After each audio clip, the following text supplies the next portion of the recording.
Shalom saudara-saudara, selamat berjumpa kembali malam hari ini.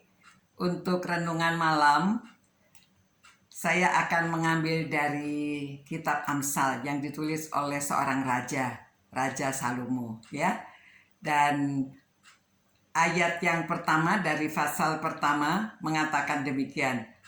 Amsal-amsal Salomo bin Daud, Raja Israel, untuk mengetahui hikmat dan didikan, untuk mengerti kata-kata yang bermakna. Jadi saudara, ini kita akan belajar kata-kata yang bermakna. Nanti kita akan belajar mengenai Amsal, tapi sekarang coba kita belajar mengenai kita sendiri ya. Bersyukurlah kalau kita hidup zaman sekarang karena ada Alkitab, kita bisa membaca dan kita bisa beroleh hikmat. Hikmat itu pengetahuan dan pengertian dan kebijaksanaan, saudara. Keluarga yang tidak memiliki hikmat itu kasihan ya, karena biasanya mereka itu di dalam rumah tangga itu bertengkar terus. Setiap hari pasti ada pertengkaran, ribut, tidak saling percaya. Mereka kalau bicara berteriak-teriak.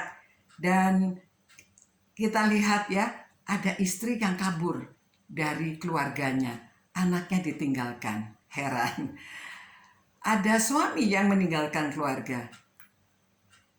Juga ada anak muda juga ada yang kabur dari rumah, ya. Nah, saudara, kita lihat karena di dalam keluarga tidak ada hikmat dari Tuhan. Kitab Amsal ini tujuannya adalah supaya pembacanya mengetahui hikmat dan didikan untuk mengerti kata-kata yang bermakna.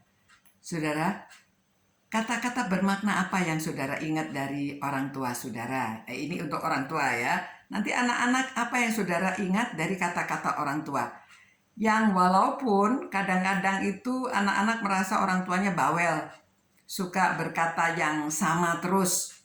Seperti waktu saya masih muda juga, setiap hari disuruh bangun pagi supaya kamu nanti besarnya begini ya. Kalau habis bangun harus tempat tidurnya dibersihkan. Kalau nyapu harus bersih supaya nanti dapat suami yang mukanya licin ya. Padahal saya dapat suami yang kumisan.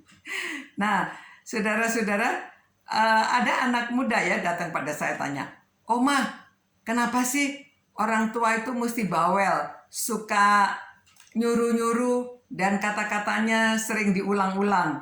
Ya, memang saya beritahu, kalau supaya tidak dibawelin, kalau kamu disuruh sama orang tua kerjain aja. Kalau sudah dikerjain pasti dia nggak bawel, betul nggak? Ya saudara-saudara, orang tua itu selalu ingin apa-apa dikerjakan cepat. Kalau disuruh anak-anak langsung gitu ya. Padahal kalau anak muda, anak remaja, maunya tunggu dulu, nanti dulu. Dia masih, kalau disuruh itu dia tidak senang kalau mengerjakan segera. Maunya itu nanti dulu. Jadi supaya tidak konflik, ya anak-anak muda kalau disuruh orang tuanya cepat kerjakan, orang tua sabar sedikit ya. Kalau anaknya belum kerjakan, diamkan saja, nanti pasti dia kerjakan. Tapi memang dia ingin mundur-mundur waktunya ya. Saya ingat banyak yang dikatakan oleh orang tua saya.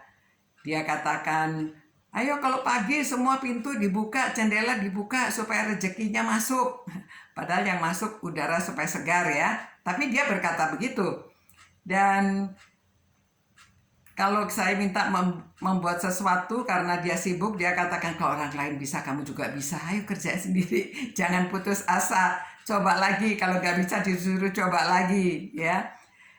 Dia juga berkata, kalau saya bertengkar sama orang atau apa, dia bilang, "Kalau kamu nggak mau dicubit, jangan cubit orang."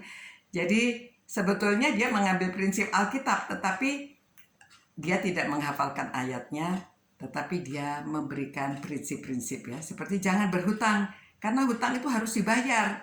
Jadi cukupkan dengan apa yang kamu miliki.